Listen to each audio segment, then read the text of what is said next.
My next goal is to become the most tattooed man in history. That's my next goal, yeah. Not in the world, like in history. One, to prove it to myself that I'm strong enough to be able to deal with it. Two, to show other people that it's not actually as bad or as scary as you think. And two, to evolve tattooing, you know, a bit more. How much ink can the human body physically hold, like as in quantity, you know? How many buckets of ink can you put into the skin without it, you know, saying no more? It's really interesting.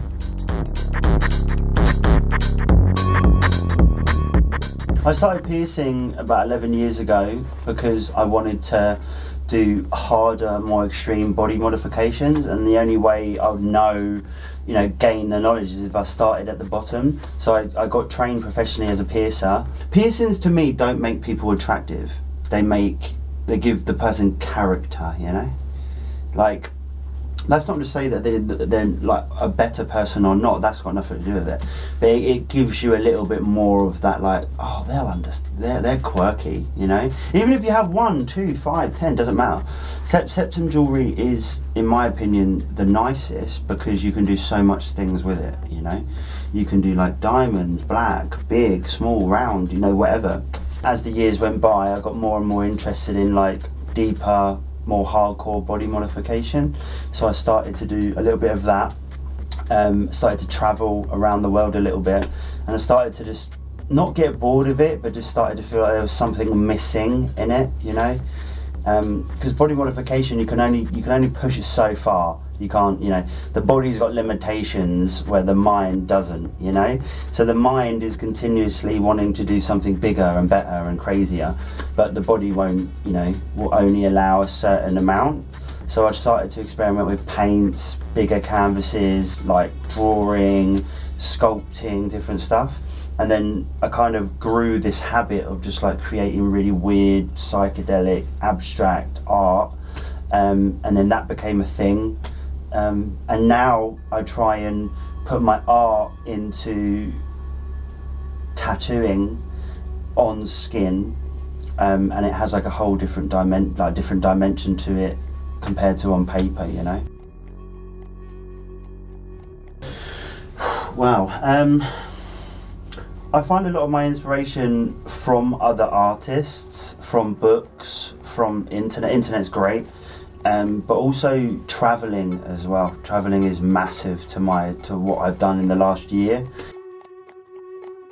Body modification to me is literally just a medium. It's nothing really like, I don't see it as like a life, it's weird, I don't see it as a life-changing thing. Even though people listening to this might think otherwise, I don't see it as something as serious as what it actually perceives to be, you know. It's just a means to express myself on a deeper, more extreme level. That's all it is, you know. If you kind of just do the basics, eventually you will get to the more hardcore stuff. If you kind of start at the hardcore, you will eventually come down away from it. But it's the same as painting. If you start painting on canvases this size, eventually the chances of going bigger is quite high. So I don't really tend to judge body modification too much now, you know. I never really have. It's kind of like, if you want to get big piercings done, you're probably better off going small first and working your way up, you know. But body modification to me is just a medium that I just play around with, experiment with, you know. People's feedback is usually about 70% negative, 30% positive, but life is part negative, you know. So it's kind of like, well, you've got to deal with it. If it was all positive, it'd be a bit crap. You know, it'd be a bit like, whoa, everyone loves this, what's going on, you know? Because there is a form of rebellion to it, without a doubt, you know? There is a form of, you know, doing it knowing that people won't like it, which is kind of rebellion in very minor way. I don't really care too much about what the feedback is now. Like now I'm too far gone in, and you know, I'm too far, I've been like this for too long now that I don't really remember what it was like before not to have the feedback. So it's kind of good. If you're strong in your mind, you won't really care, you know. If you're kind of like not prepared, like the first couple of years you get a face tattoo and you know your whole world is completely different, everyone hates you or everyone like looks at you differently. that can be very depressing in the beginning when you're not used to it, you know, especially if you're like someone who gets a lot of attention, and then when you get the tattoos you get no attention. It can be a bit like, whoa, you know. It's not nice when someone treats you differently, but you kind of like expect to be treated differently. You're not like anyone else they've ever seen, so it's kind of like, you know, you kind of don't want to be treated the same because you've done all this hard work for nothing then, you know.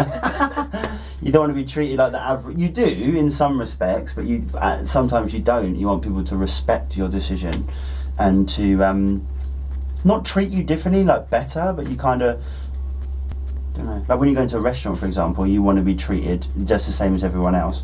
But when you go to a tattoo convention, you might feel a bit weird if people just treat you exactly the same. You know, it's strange.